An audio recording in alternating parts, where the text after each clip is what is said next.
السلام عليكم ورحمة الله تعالى وبركاته. وقبرهاي وحلقني قبرها قلبته waxaan ku qaadaa dhigaynaa habartii labadii habrood oo wali oday daba taagan Hargeysa oo bakarfoosa loo dhex wareegayo warsay u aragtaan waa dhul bahaante warsool dhul raantay aan reer Hargeysa dhaho iyo labadii habrood oo diyaal ku royo odaga ka daba harla odaga daalan ee dhul bahaante labada habrood oo ilaahay daba dhigay dhul kale raanay dhaxdo sidoo kale qubanaha waxaan rabaa ku dil istaago sida shalay ba idin sheegay waa tii Xasan oo soo hadlay labada garaad oo yiri soo gala xamar Ismaaciil Umar Geela idin yeeray amar diidadii garaadada oo taliyii ciidanka booliiska Soomaaliya waa Jalaal Xijaare caradii lagu dhacay dhul bahanta ahaan ayadana waa dul istaagaya aan ku hormaro waxa maanta xilka laga xayuubiyay taliyii ciidanka booliiska Soomaaliya shalay maxaan idin sheegay waxaan idin sheegay laba garaad jaamac in Xasan soo wacay halka iyo la yiri Ismaaciil Umar Geela erga ka socotaan nahay soo gal meesha yaada xamar dhaqaalaan gacanta ku haynaa waa meesha naga shaqaysan baarna hal idinka iyo Soomaaliland iyo Muusabixi baarna dhex dhigno gool dhigno waxa la yinayo anu diyaar u nahay waxaas maamul baasaysanayna danta reerka ka shaqaysanayna waa tashanayna dadka iyaga talay baax nooga baahan xamar oo socono Ismaaciil Umar Geela oo socono naga walaalkay Xasan oo baali Xasan waa ka carooday shalay wata idin sheegay wajiga xublatay saaka wuxuu ku jarmaaday Xijaar odaga Xijaaraha Xijaar maxaa lagu jarmaaday oo dhul bahantay yahay oo labadan garaad inay macnaha u isku yihiin baa saaka lagu jarmaaday Xijaar waa taliye ciidanka booliiska Soomaaliya waxa sidoo kale laba taliye oo sidoo u magacaaban aan wiil la bedelin waa taliye Xijaar iyo taliye Odawa madaxweynuhu la haybiyahay oo inaan abgaale Xijaarna farmaajo la haybaha oo wuxuu ahaa nin daarooda sida markii halkay xaalku taagan yahay Xijaar waxa uu eedsaday hadii taliyaasha ciidanka madaxweynuhu xilka wada qaadayo soo in laga wada qaado ma ahayn caradii labadii garaad ka kacday Xijaar bay leeftay waxa sabax ka sii daran ninkii marxuum Xamza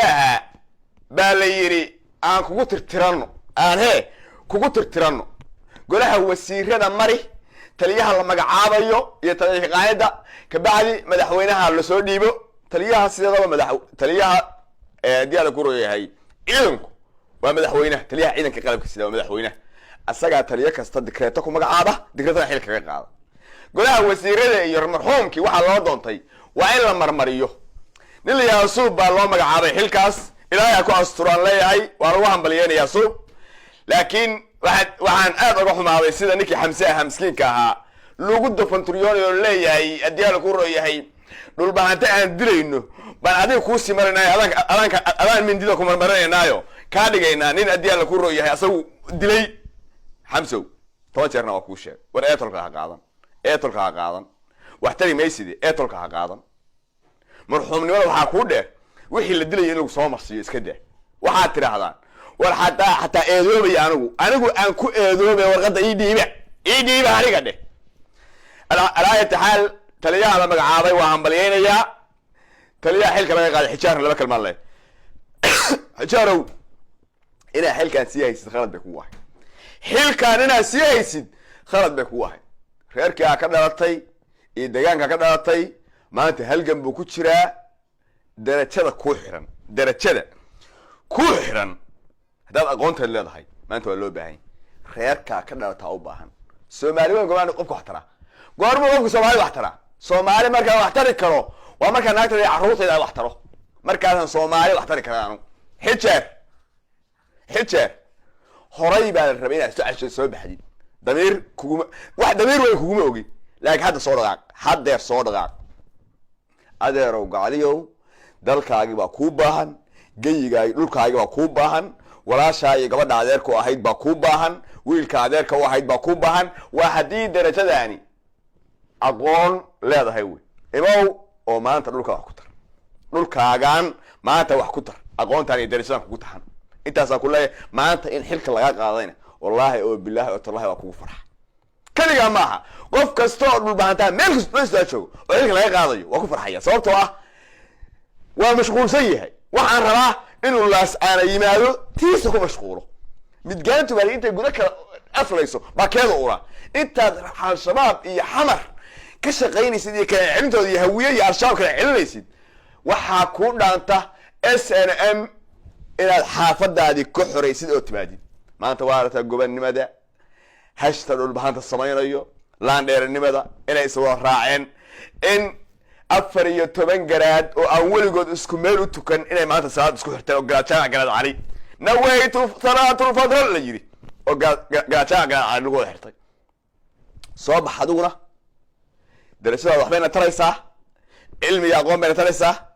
way agnayna taraysaa difaaca soo gal balaahay meel dana ku meersatay soo bax xasano waa kaaga mahad celinayna wixii kaloo saraakiile oo wax ku oola oo aqoon dagaal leh oo xamar jooga oo dhulbahanto ay aragtidna noo soo cayri iyo weliba soo dharbaax khayr allah ku siiyo waxaan ku faraxsannahay inaan xil ka qaadnay haddaana ismaaciil cumar geela ku dhihi lahaa garaadada ku xumee ama lagu dhihi lahaa dhulbahanta ku xumee dhulbahanta maanta xamar kuwa ka malabsada uma baahna kuwa puntland ka malabsada uma baahna kuwa hargeysa ka malabsada uma baahna dhulbahanta maanta waxay u baahan yihiin wax SSC la dhisa waa idinkaga mahad celinaynaa kuwa xamar jooga ee aqoonta xamar la dhex fadhiya ee malabsanaya inaad noo soo cayrisay thank you baan ku leenahay xamsow adiguna hadba qofkii daaradooda mindi lagu kirkirayo ha lagu soo xoqo marxuum yahow marxuumka kala jirin halkaas kaga bax qodobka labaad aan rabaa guda gala waxa weeye meeshii hargeysa ahayd labadii abrood ee daalanaa waxbana waliya ayaa war jeclee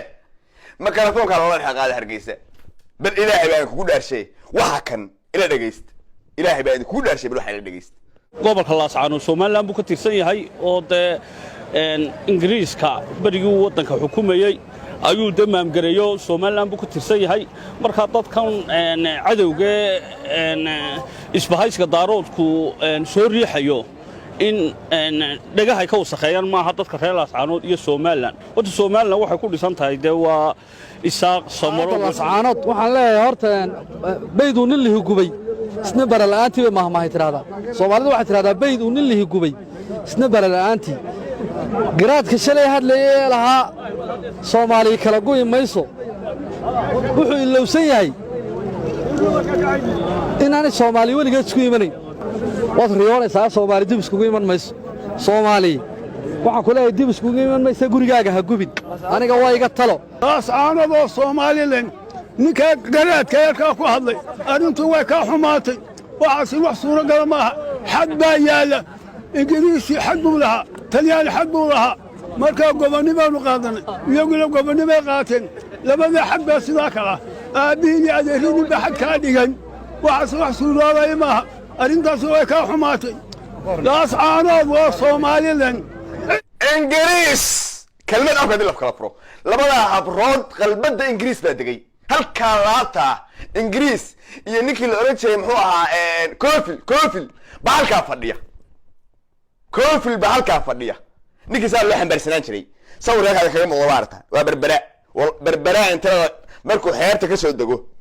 ba inta la lugaysiyo oo buurta sheekh la marsiyo la lugayo ba wallahi billahi tulla ila burcay hargeysa la wadi jiray ila burcay hargeysa ba la wadi jiray Ingiriis asku haya labada habrood waxa ilaahay qalbadooda ka maqnaysi Ingiriiskan iyo ninka Koofil xambaarsan yihiin wiilkii dilay ee madaxa Koofil soo gooyay madaxa Koofil waa ka taagan Ismaaciil Mire gabayo ku dultiriyay adiga Koofil oo joogto dunida joogayn sayid ku tirinayay wiilkii calaacalihiisi Koofil calaacalihiisi madaxiisa la keenay inta kala qoys la soo tag madaxii iyo laba gacad la soo goost wiilkii soo goostay bay waxay leeyihiin Koofilka dishay baa dhulkaan noo calaamadeeyay war labadan habrood kaalay dal labadan miya war garxaaji soo idinka tollaahe labadan habrood ee uuska waa yaa qabsado oo odagaan daalan ka daba reebo odagaan waa daalay dhulbahantaahe labada habrood ee daalan ka daba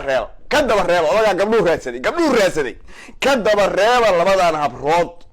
khaatib ilaahay ka taagan yahay yab Ingiriis ku hay war Ingiriis ka dhac war Ingiriis waa la cunay war ingiriis waa la dilay war ingiriis waa la wasay war wixii wasay waa wiilashaas fardaha sangaha ku sayeelan way yaa diin عند الله isla war ma anaa dhulkaygu ingiriis ku siin kara war ma anaa dhulkayga talyaani ku siin kara war anigu inta dhaqaaqa maanta war hoobiyo meesha la yiraahdo ina keenadid baa gumaysti ahaan u joog jiray gumaysti ahaan oo deganaayo xukuumadda saldana ahayd dad islaamay inta u tago miyaan dhihi karaa meeshaan awooway baa gumaystay aduu ingiriiska ka shaqeynaysaa war anagoo gumayste ahayn gumayste baa ka xishoonna waxa nacaatullaahi calayk war habrahan daalan tol waxaa ugu dhow garxajis baa ugu dhowe war garxajisow labadan habrood ee daalan gacanta qabto meel seexiye odagaa naf ma haye odagaa naf ma hayo dhulbahantaahe ka daba reeba labada habrood ka daba reeba odagaa anagaa baanan odagaa awowgayaga annagaa baadanayno meel geysanayno waa baadanayna labada habrood baa fuuqsaday waa fuuqsadee sixirkii waa ka fuqay ada reeba naga daba reeba oo ilaahay ka baqa oo ingiriis dhul inoo siin karo oo ingiriis haddii aan ku ruyay shalay ingiriis kufsanay oo ingiriis wasnay oo ingiriis dilnay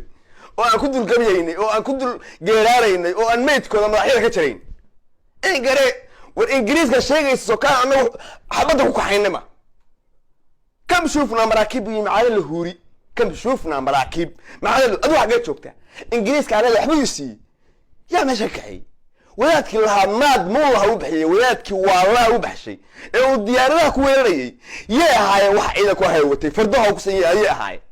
barbaarta gaashaaman ee haddii alla ku reey qaansada yay ahaayeen soo weerar dhulbahanta daraawiisha maahay kam shufnaa maraakiib macaali lahuri war dhulbahanta waa israacay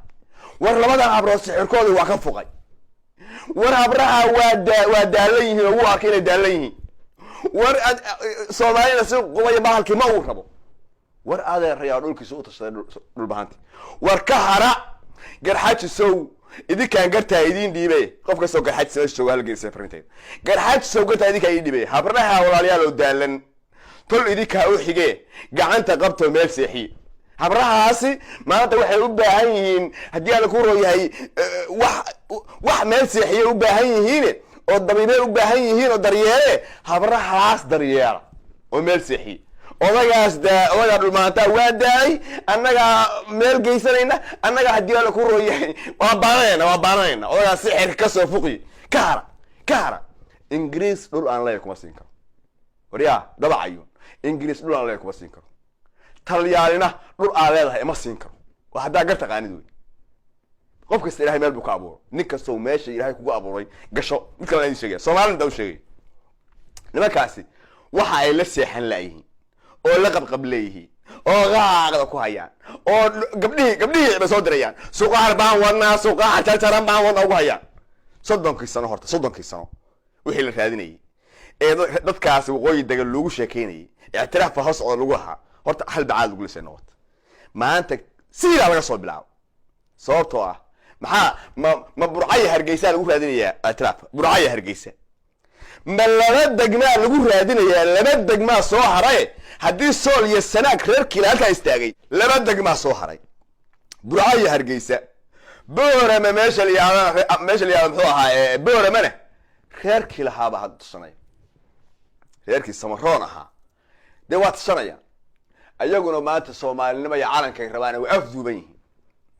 hadday arkaan dhulbahanta inuu halkaa ka baxay wixii sana isku duubtay maamul samaystay inkastoo ayaga balaayo